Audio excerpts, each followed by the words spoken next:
உன் போதகர் உன்னை கடிந்து கொள்வது கடினமாய் இருக்கிறது. அதனால கடிந்து கொள்ளாத போதகர்கள் எங்க இருக்கிறார்களோ அவர்களை தேடுகிறோம்.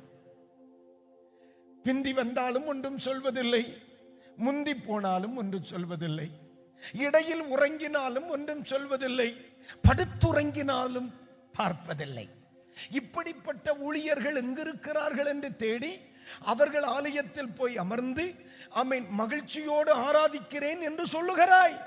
அது ஆராதிக்கிற கூட்டம், சிநேகிக்கிற கூட்டம் அல்ல. சிநேகிக்கிற கூட்டம் பிரம்போடு உனக்காக காத்திருக்கும்.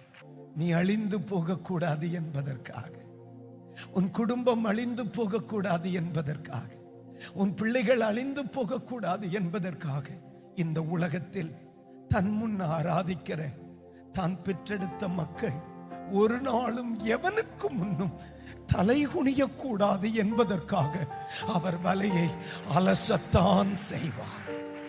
அல்லேலூயா.